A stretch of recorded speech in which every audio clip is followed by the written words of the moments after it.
issue. Welcome everyone to our issue forum this morning. We're going to wait a minute or so to start so we can make sure everybody gets signed in and gets admitted to the room. So thank you for your patience.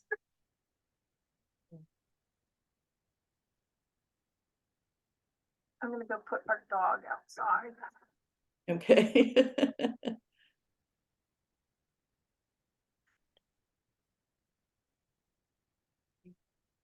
Do that at the top, right? Yeah. Thanks.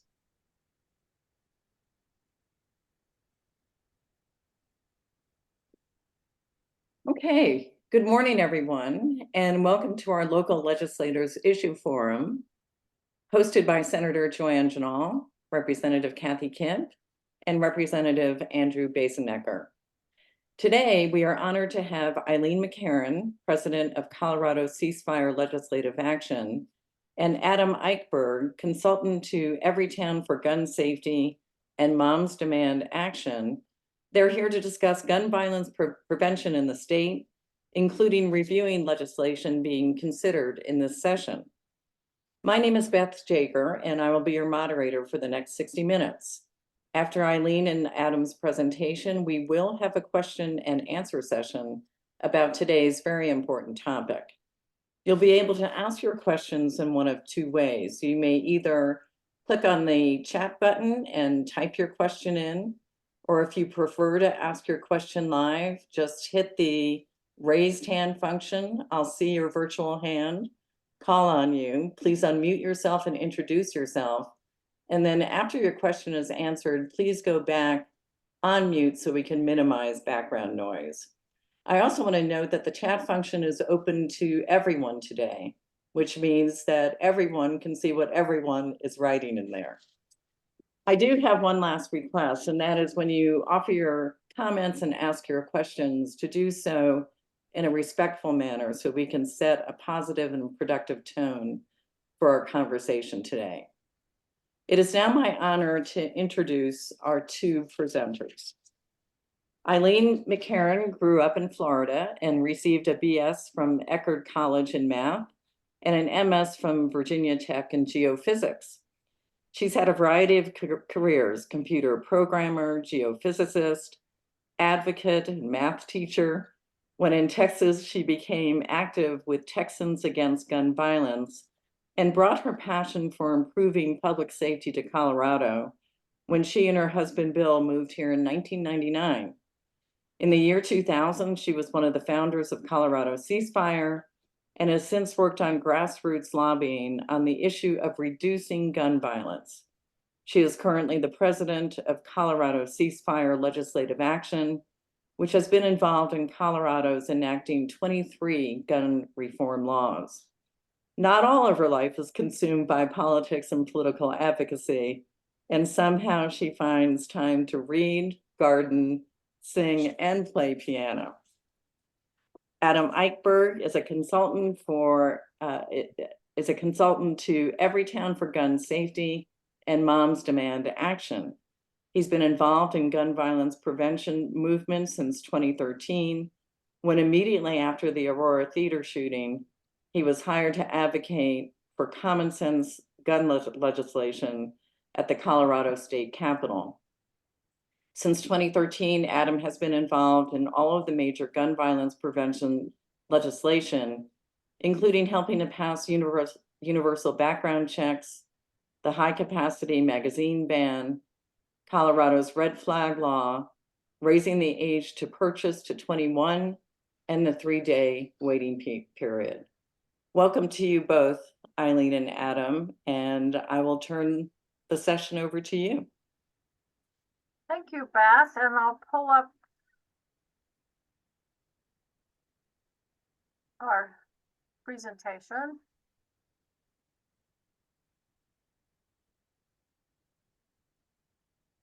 So, oops.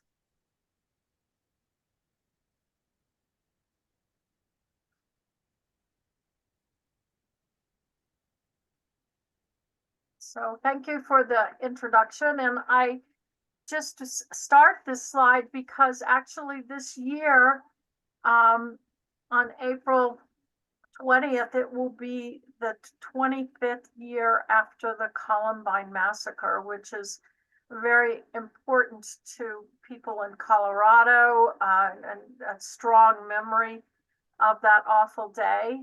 And then, but also for people nationally, because it was probably the first major mass shooting, particularly at a school. So it just set off in motion, unfortunately, bad things that have continued to happen in our country, but also changes in our state. They were kind of slow getting started, but things have changed in the last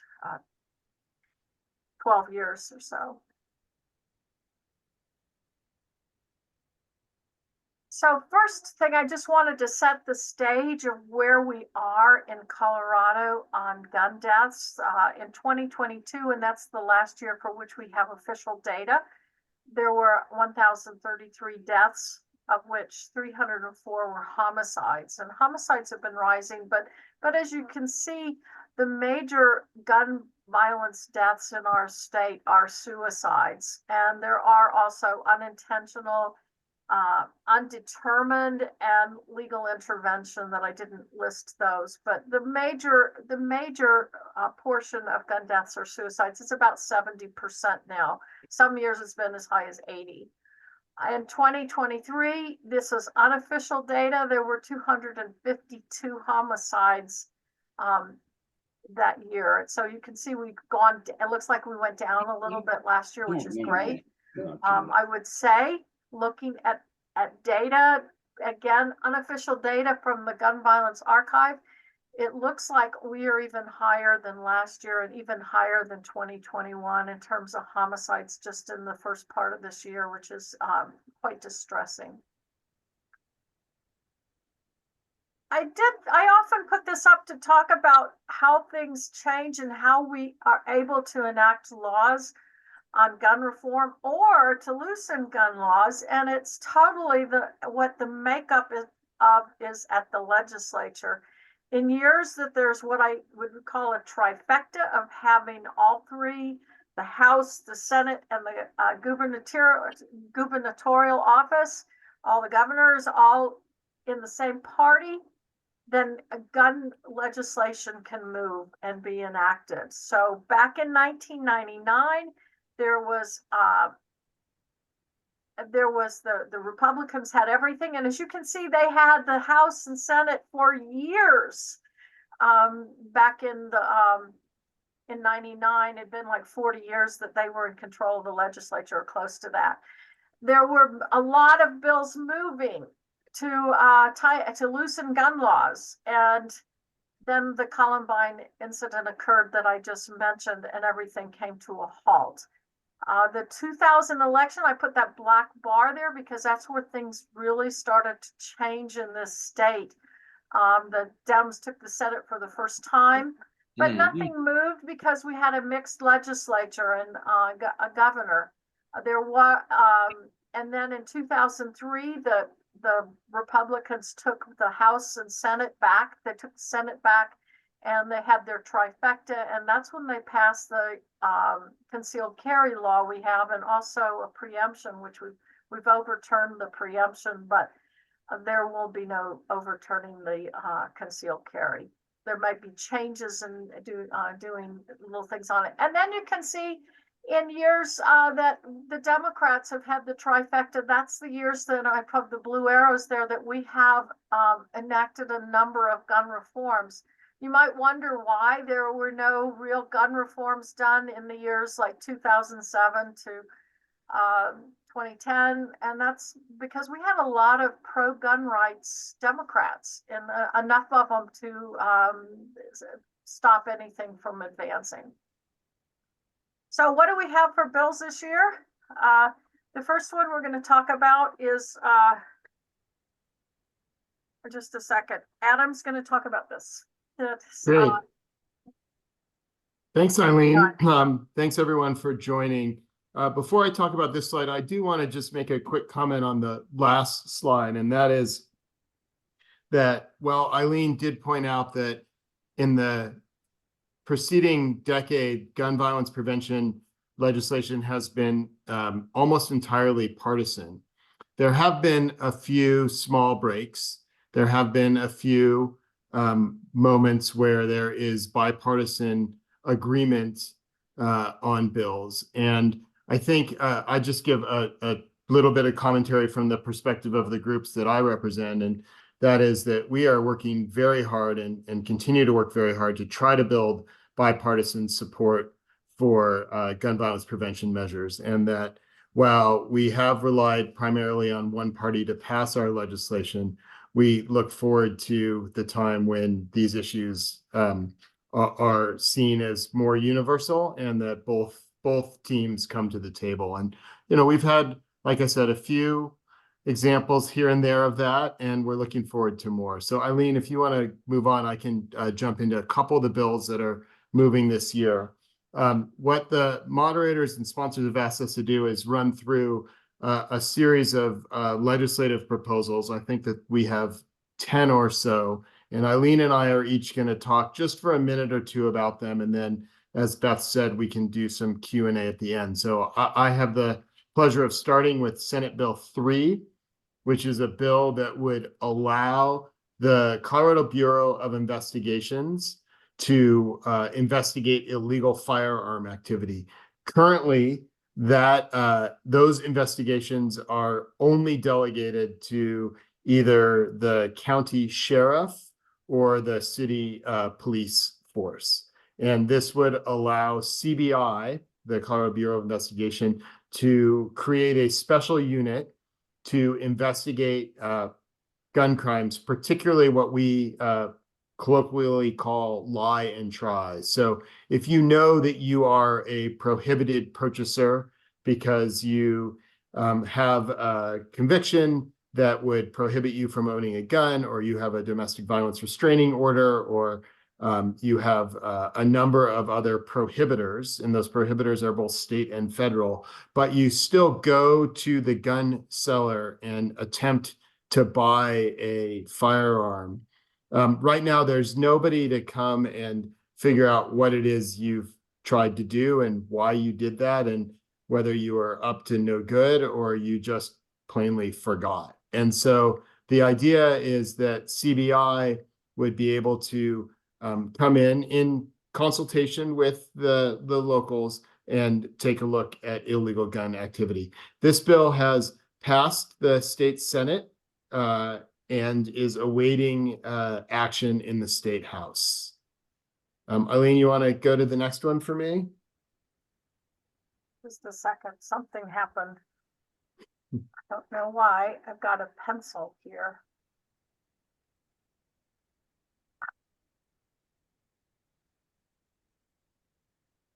I tried to move something. I'm going to stop the share and start again so that maybe Okay. I don't know what happened there. It's okay. We're good. There we go. Something happened. Great. Okay.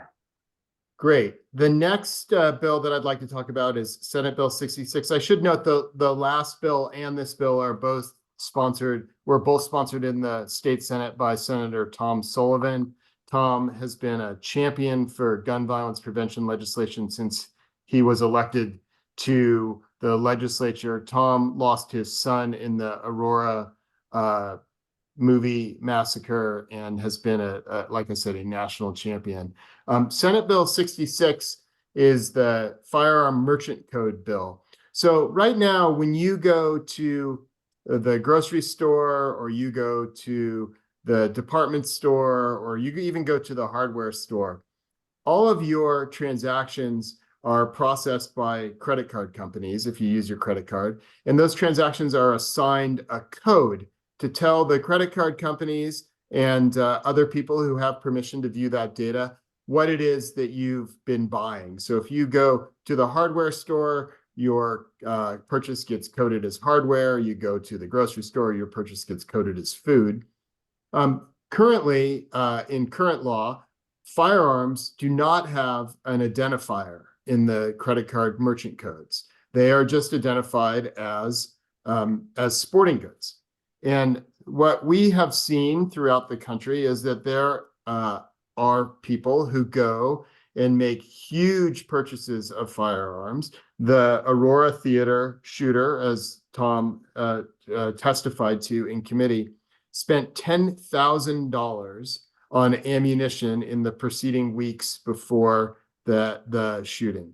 And should there have been merchant codes available, the credit card companies use algorithms to identify criminal behavior or even suspect behavior, and can flag that behavior for law enforcement to investigate.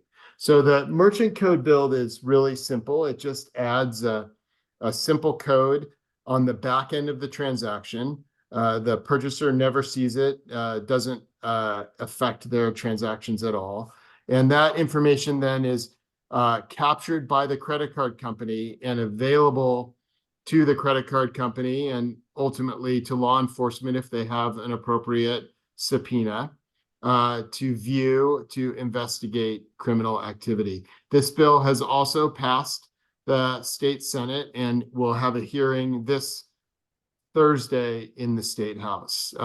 This bill is, I think, fairly interesting. There's a lot of data about the ability to track both illegal and suspect purchases, and the idea that if you're able to do that, you really can crack down on a bunch of gun crime. So this is one of the bills that we're quite excited about.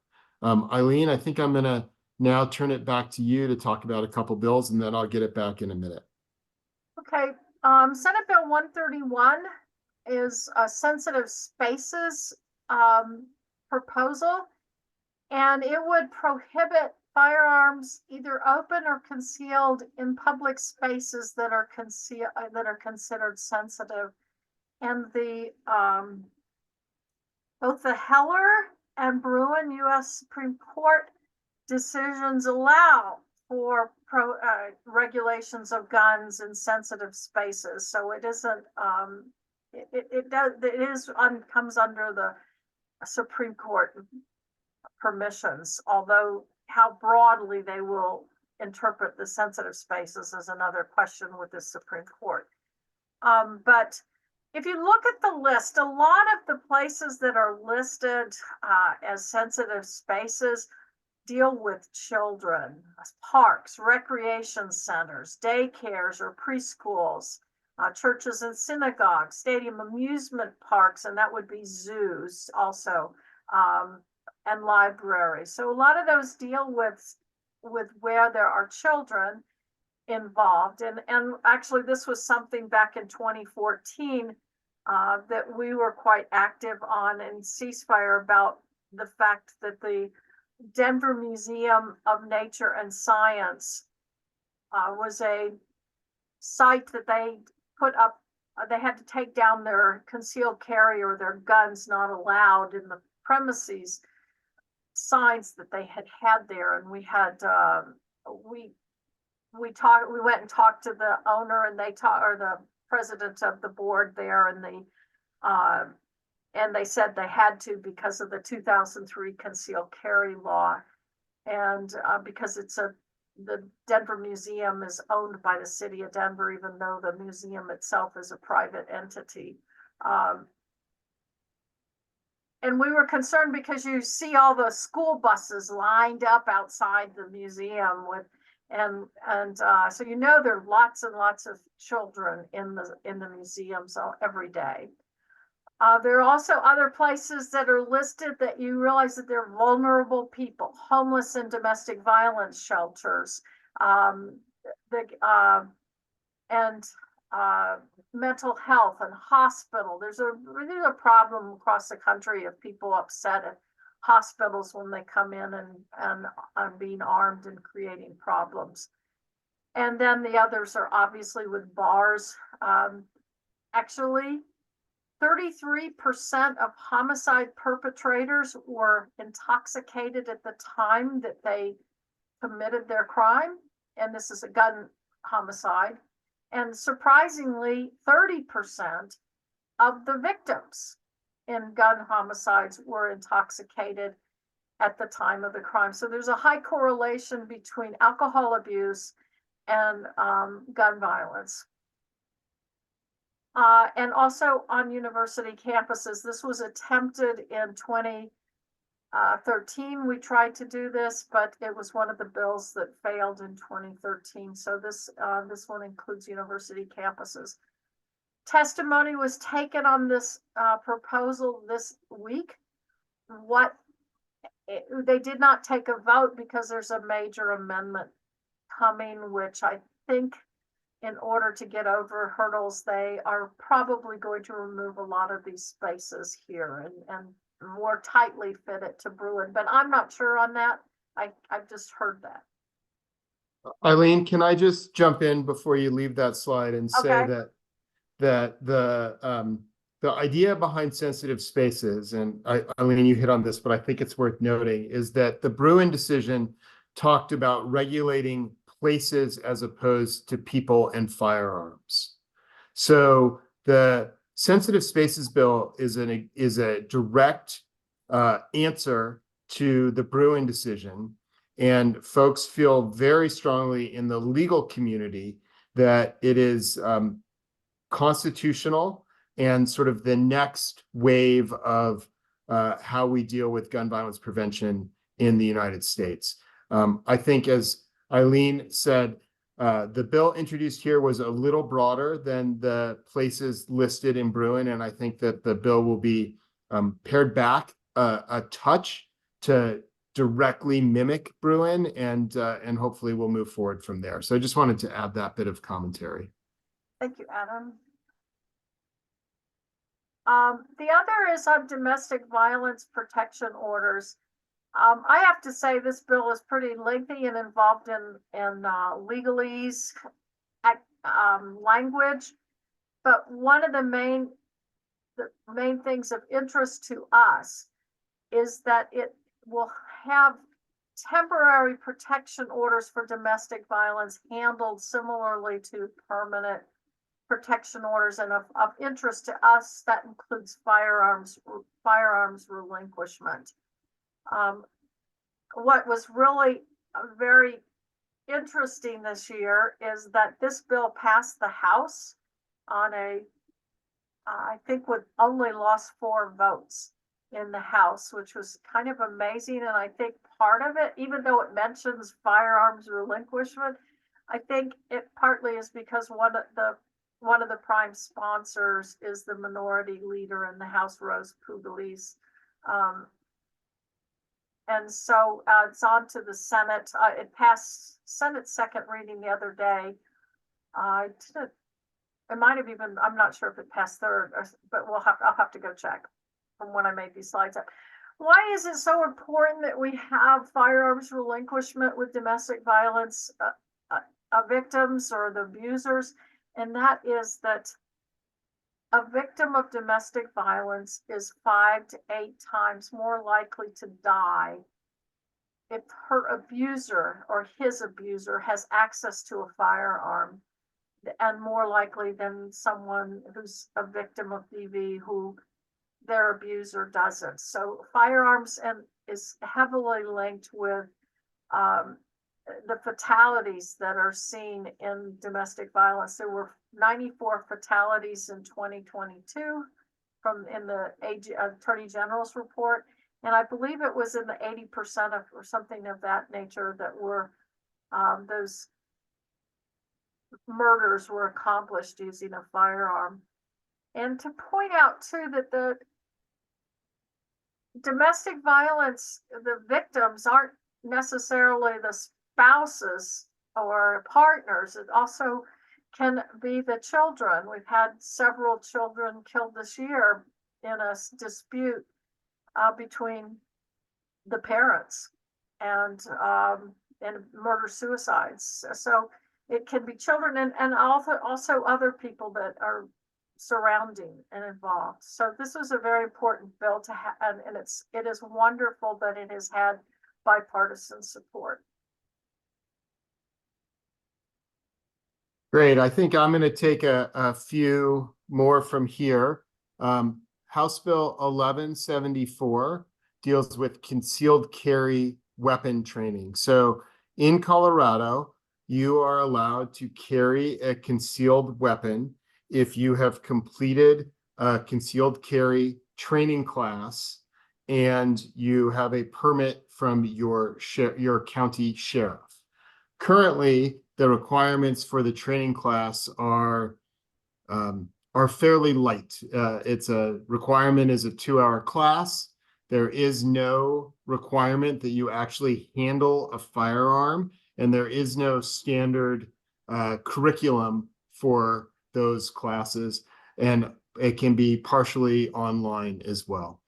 House Bill 1174 is a bill from the majority leader in the state house, who has been working on this for, she says, for close to 6 years. She is a gun owner, an avid gun owner, actually. She and I were talking yesterday and about her gun collection, and she said it's in excess of 40 firearms right now.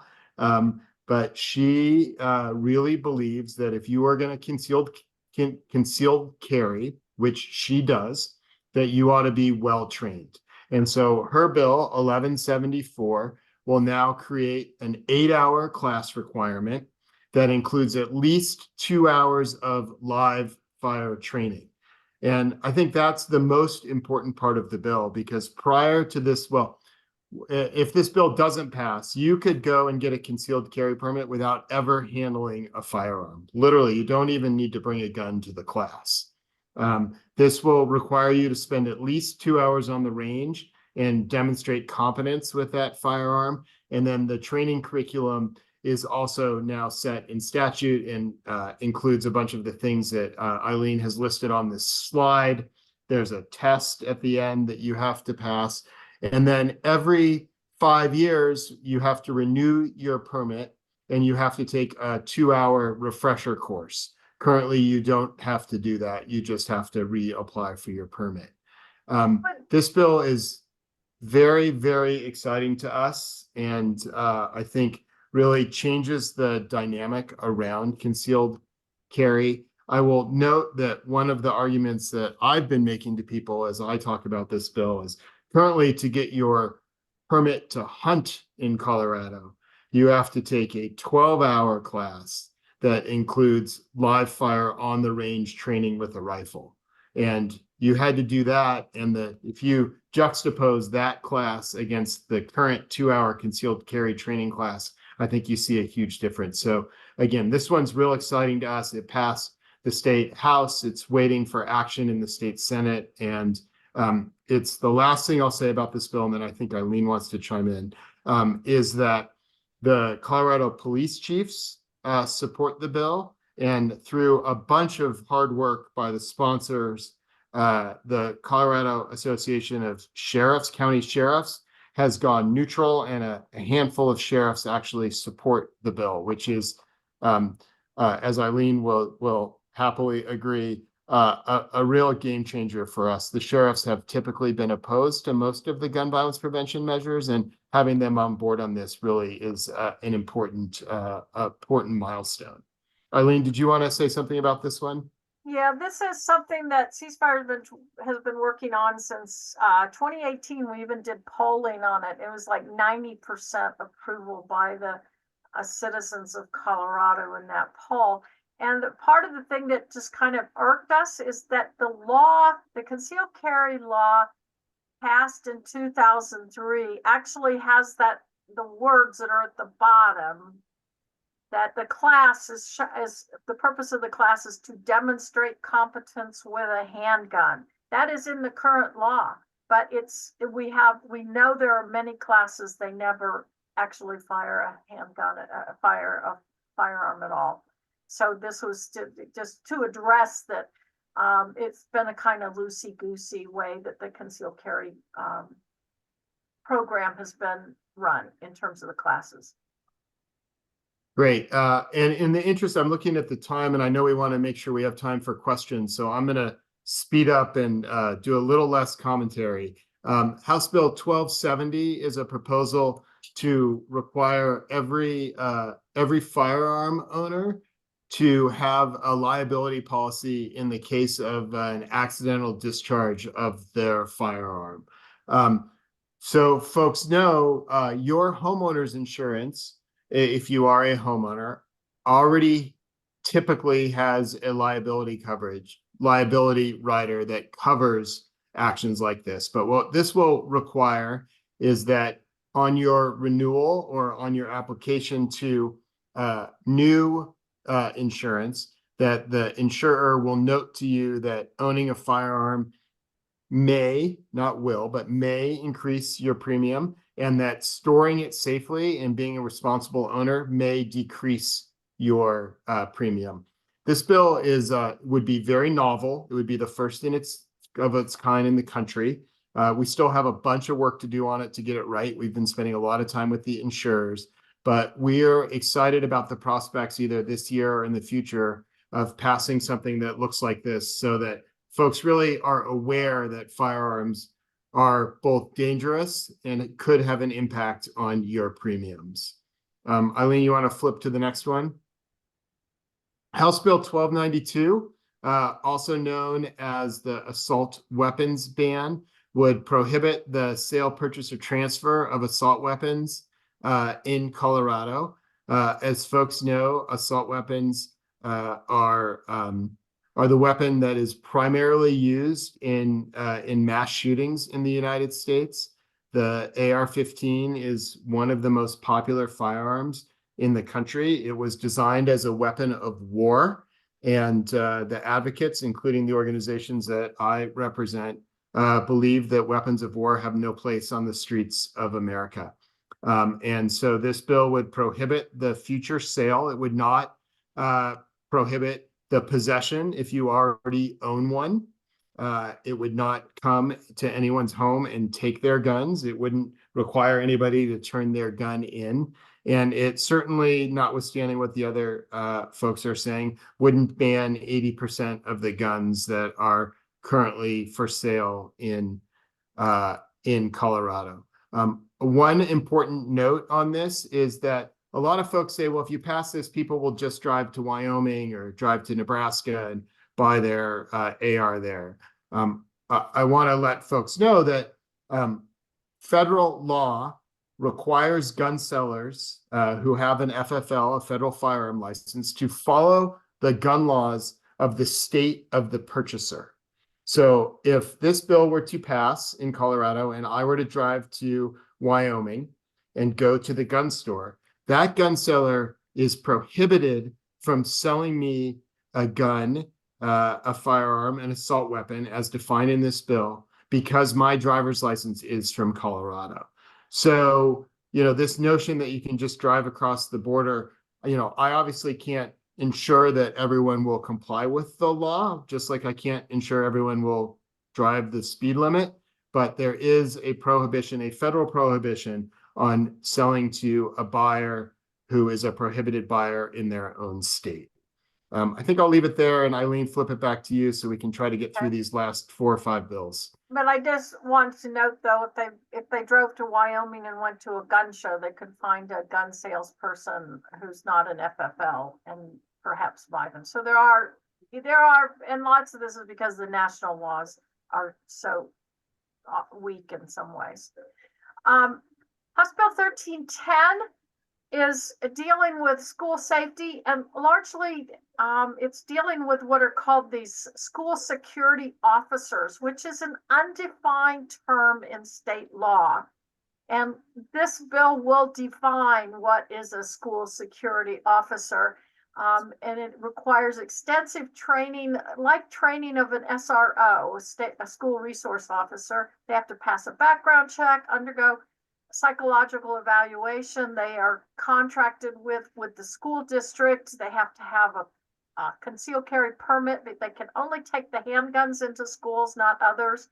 And very important is it does not allow instructional personnel, and that means even administrative, like principals, licensed people who are licensed educators will not be able to be school security officers. And this bill was largely drawn up because of upset that in the district of Representative Parenti, there is a charter school where teachers are armed, and people are some people are quite upset about that. So this will not allow teachers to and as a former teacher, I'm a retired school teacher, and happened to know there is no way I could be responsible with a firearm and being conscious of it at the same time while I'm dealing with teaching. I was teaching math and dealing with issues going on in the classroom.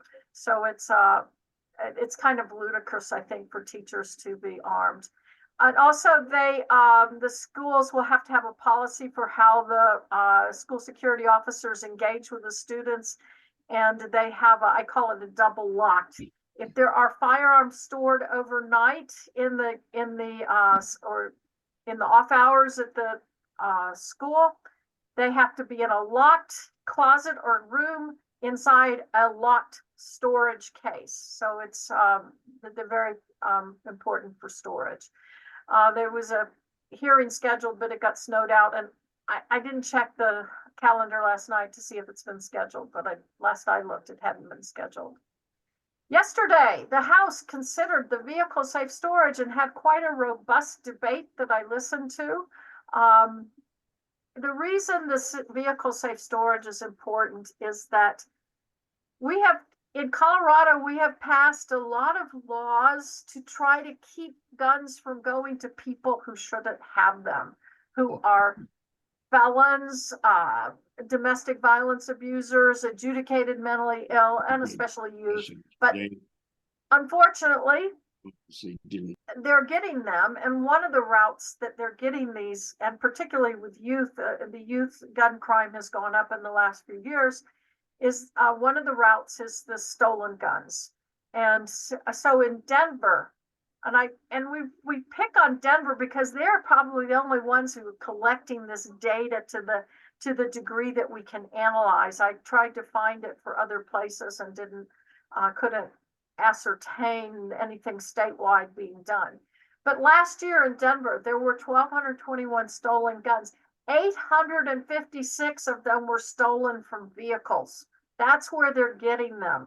Like only 5% of stolen guns are stolen from gun stores, but they're getting them now from the cars. And I think largely is because there's so many people. There's like 307,000 concealed carry permit holders in the state, and they're leaving them in their cars. They're carrying them sometimes and leaving them in the cars. And 61% of 70% are stolen from the vehicles. And of those stolen from vehicles, 61% were stolen without stealing the vehicle. I heard on the floor a lot of people saying, oh, they just stole the car anyways. Didn't matter whether the gun was securely locked inside, they stole the car. Well, actually, they're stealing them without the vehicles, even though there's a problem with vehicle theft. There were even 2 firearms stolen from a legislator's car or truck last January. They will have to be stored in locked, hard-sided cases and especially not visible from outside the vehicle. This past second reading yesterday, and I thought they were going to be voting third reading today, but it's delayed till Monday for the House. And then the firearms excise tax, this is put forward by the majority leader. There is significant funding drop in what is called, it's very involved different funds, but federal funds and state funds, but there's been a huge drop in federal funding for victim services. And this is what funds for victim services, and particularly domestic violence, sexual assault, and other victims of crime. And it is, if you report the crime, you can become eligible for receiving services and maybe healing the hurt you've had in terms of medical expenses and personal expenses, different expenses, plus for domestic violence victims, there's shelters, there's counseling, there's people assisting them with how they have to go through the courts. already been a federal funding cut of about 50%, and it's partly because of how it's financed. And they're expecting to get another 40 to 50% cut from crime victim services from things coming. So this firearms excise tax is done to replace those monies and make available to these services for crime victims. The expected revenue is about 61 million. The reason it's done on it's going to be on firearms, precursor parts, and ammunition. The reason they picked on firearms as it is there is a nexus between firearms and crime, and particularly domestic violence. I talked about the 5 to 8 times higher chance that a woman is killed if her abuser has access to a firearm. And then gun violence is already costing our state a lot, and so we need to. This is where it is kind of connecting the two. This is scheduled for a hearing on Monday.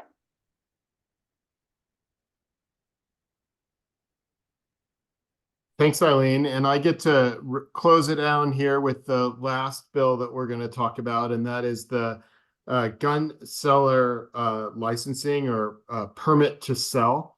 So currently, to sell a firearm in Colorado, you are required to have your federal firearm license, your FFL, and then the only thing you are required to have from the state of Colorado is a sales tax license.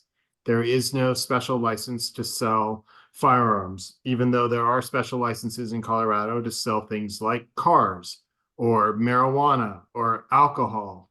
And so what this bill will do is create a gun seller licensing scheme where a gun seller will have to apply concurrently with their application to get an FFL for a permit to sell in the state of Colorado. And it will require gun sellers to make sure that all of their employees are background checked and that they go through an annual training. And it will also allow the state to do both random and planned inspections of gun sellers and investigate complaints. And we're very, very, very excited about this bill because it will allow the state to actually enforce state law. While the federal government does have the authority to shut down a gun seller for violating state law, it is rarely, if ever, done because the federal government doesn't have resources to actually investigate and prosecute gun sellers. So what this will allow is the state, if they find out that someone, say, is selling magazines that are greater than 15 in capacity, which Eileen has found on multiple occasions, the state would be able to go in and talk to that gun seller. They would receive a penalty for their first infraction. And then eventually, if they continued to violate the law, they would lose their ability to sell guns in Colorado. And we think that this is probably one of the most meaningful gun violence prevention measures if we can pass it this year, that we will have passed in many years, because it really does put the teeth in all of the legislation that we've been working on for the last decade. Things like waiting periods and raising the age to purchase. Well, none of those things can be enforced unless you have somebody to go enforce them. So this creates that scheme. So I think with that, we've got a few more slides, but I wonder, Eileen, if we should just turn it back to Beth for Q&A. I do want to I'll go through these other ones really quickly. And the question is, do state gun laws make a difference? Because some people say it has to all be done federally. So I just wanted to show this slide. It is an incredible slide. If you look at it, this is all the states, graphing them on those that have strong laws. That's a 0 in the rank of gun laws to going the high numbers or weak laws, and then rank in terms of gun deaths. So the best place to be is over here, where you rank poorly on you don't have many gun deaths and you have strong laws. And this is where your California, Hawaii, Massachusetts and Connecticut are. We're here in Colorado. We have higher gun deaths than we like and would be predicted by the trend line. But what I want to point out is there's just a strong correlation. You have strong laws, you have fewer gun deaths. You have weak laws, you have greater number of gun deaths. And for those of you who are mathematicians or statisticians, the correlation coefficient here is negative 0.75, which is strong. It's a strong correlation. And then the last one is a graph that's just coming out in a paper that I'm actually provided part of this, so my name's on it, but I've looked at it and I found it was incredible. This is a cumulative background checks in the state of Colorado, how many were done. We know background checks somewhat correlate with the number of guns sold. It's not a one-for-one, but it is there. And then looking at gun deaths, and this is of children, looking at Colorado children 0 to 19. And my God, you look at that and you go, wow, these guys are really paralleling each other quite incredibly.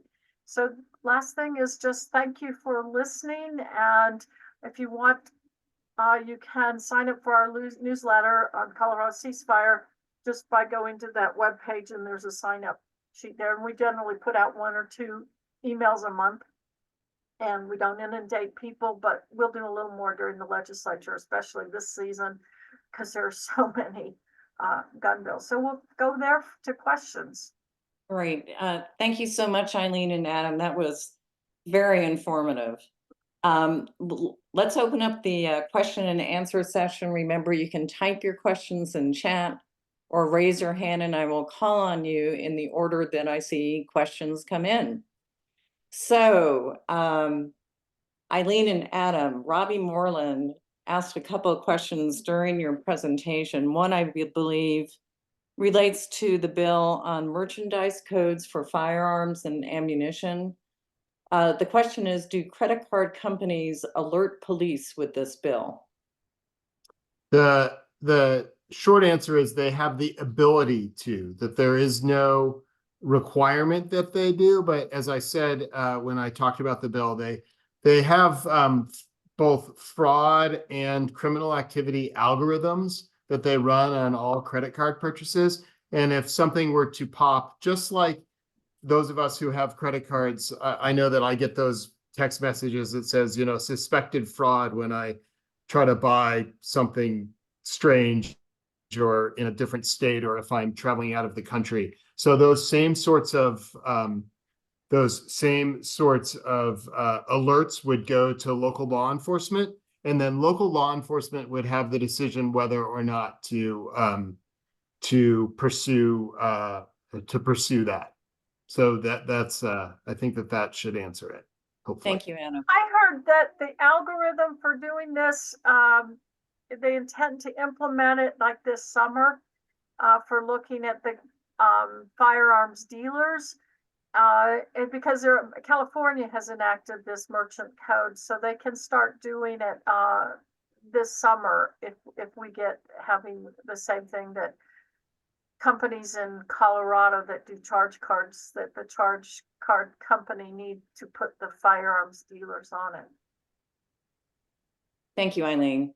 Robbie is also asking, and I believe this is related to the bill on firearms in sensitive areas.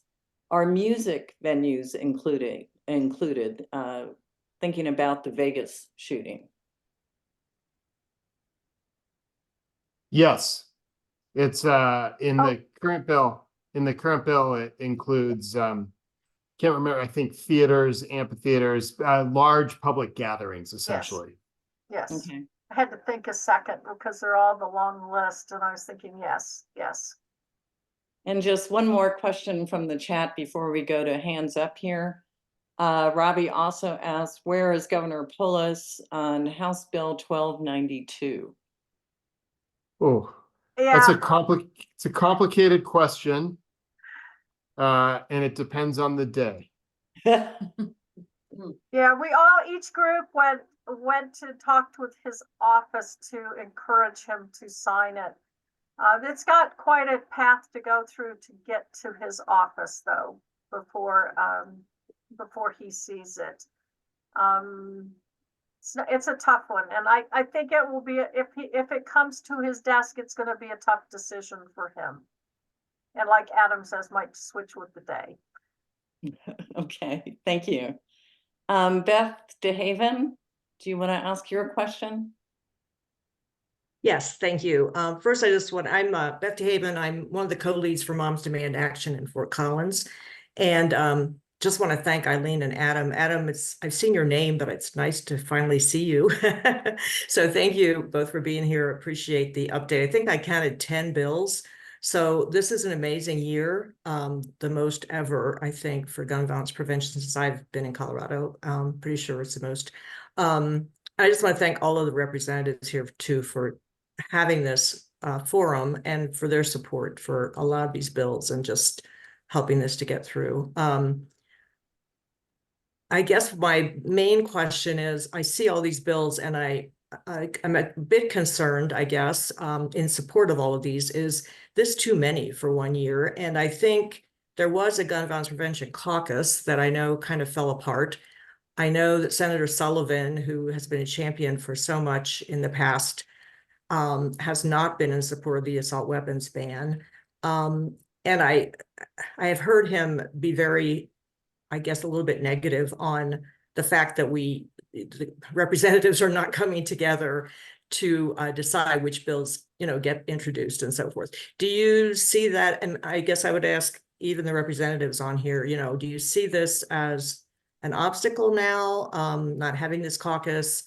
And also then, how does that affect the governor signing things? So just some general comments on that I'd appreciate. Representative Basenecker, did you want to respond? Yeah, Adam and Eileen, do you mind if I just offer some thoughts there? Please. I have nothing but the deepest respect for Senator Sullivan and his position on this issue. And there have been times where we share a different focus in terms of gun violence prevention in our state. But I think really, if I were to speak based on my conversations with Senator Sullivan, I think he's looking to make the most impact that he can in relation to gun violence, and will routinely say, that of course mass shootings are horrific, and of course they dominate our headlines, and of course at the same time we know that everyday instances of gun violence that don't garner that attention from the press really do drive our statistics in the state of Colorado in terms of injuries and death related to gun violence. And so I've always heard Tom in this space really speak in a way that he wants to get at a lot of the underlying causes for these things. And I think I can certainly respect that and support those efforts. And he does have, in some instances, a different view on like House Bill 24-1292. And given his family's loss and experience in this space, I will just routinely say, I think the work he is doing is life-saving for our state, and I support him in having his view on these bills as he needs to have them. So, and then in terms of the governor, I think our governor has been really a strong champion of gun violence prevention laws in our state. And there are some policies that, not just from the matter of what they do or don't allow you to have as a gun owner, but just in terms of how we are structuring Colorado in relation to other law, they are more challenging. And so I've always appreciated the governor's perspective on those bills. Thank you. And I just want to interject, there are actually more bills than we mentioned here because there were a number of slides of bills that we took out, so we didn't mention all of them. We pretty much here talked about the significant ones that are. So I guess, Eileen, for you and Adam, do you see that as being, I know it's a challenge to keep track of all these bills because I try to keep track of them, and I was still writing down stuff you were saying because it's impossible. So how do you feel about that? The number of bills being offered? I've talked about it a little bit like this, is that, for years, particularly post 2013, when we passed the first meaningful reforms in many decades, which was the magazine ban and the universal background checks. And then there were some recall elections, and everyone got honestly pretty freaked out, and we held back. And we treated gun violence prevention bills differently than we treated every other bill at the legislature. And I think that the public has moved. I think that the legislature has moved. And I think it's now, we don't have a conversation with legislators or in town halls with people to say, God, there are 14 education bills this year. Is that too many? And sometimes some of those bills fail, and sometimes they come back the next year, and that's okay. And for many years, we have said, you know, a big gun bill failing is bad for the movement. And while I still actually believe that, I think we need to start treating gun violence prevention like we do all the other issues at the Capitol. And if legislators want to bring bills, and they are free to bring bills, and the national groups like ours, Beth, will sometimes support them and sometimes not. A couple of the bills that were listed today, we are not engaged in, and things will live and die by their merits. And so I'm excited that there is such an appetite among legislators for gun violence prevention legislation. And at the same time, I do know that some are more meaningful than others, and that's where we're putting our resources. So I hope that that's a adequate answer. Yeah, that's great. Thank you so much. Thank you. We have about 5 minutes left. I'm hoping we can get to a couple more comments and questions. Virginia Mack, I want to read her comment. I know we have addressed this, but there might be additional feedback from all of you. Virginia says, how do the representatives feel about success potential of these bills getting signed by Governor Polis? And thanks for all you are doing for gun violence prevention efforts to protect our kids and our communities. So any other comments about the governor's leanings at this point? I'll just add that, you know, the legislators, we are going to vote how we think we need to vote, and the governor has to make his decisions once the bill gets to his desk. I can't speak for the governor. I definitely don't speak for the governor because we don't always agree, but you know, I think it's up for everybody who's elected to make the best decisions for themselves. So all we can do is do our little part and then advocate when it gets to the governor's desk in whatever position that you want to, whether you're for or against any of this legislation. And I'll just chime in that, you know, we've only, thank you for all of the bills that you presented to us, because I'm looking at them, and all of them are starting in the House. And we have heard two, and they're both by Senator Sullivan, and they're very good bills, and very practical bills. And I voted for both of those. And so they're moving on to the House. We have not heard these other bills. So they're coming to us, and you know, I think they're make sense bills, but you know, I'll listen, and I'll also, you know, talk to my colleagues in the Senate, but I'm amazed, but they're coming our way. I haven't heard the House bills yet, but there are a lot of them for sure. Thank you. I will comment too that most of the sponsors have met with the governor's staff and had some reviews, and some of the bills have been trimmed back from things that were on them because of concerns by the governor's office. So, I mean, the sponsors want their bills passed, and in some cases they've made compromises already, and which is, I think, pretty much a sign that many of these are going to probably, not all of them, but many of them will probably need the governor's approval. I'm hoping that it'll be that way. And, you know, which is really pretty amazing how many bills, gun violence prevention bills, he has signed, knowing he's got more of a libertarian streak than we're used to with Democratic governors. So I believe it's been great in that sense. Thank you all. We are actually at the top of the hour, so our forum is coming to a close, but I want to sincerely thank you, Eileen. Thank you, Adam, for sharing so much important information today. I want to thank our elected officials for sponsoring today's issue forum, and then to remind all our attendees that There will be a local legislators town hall on Saturday, April 6th from 10 to 11:30 a.m. and it will be on Zoom. It's not an in-person town hall. It will be a virtual town hall. So you can look to your elected officials' newsletters for more information about that. But thank you all for your participation today and wishing you all a great Saturday. Thank you. Thank you.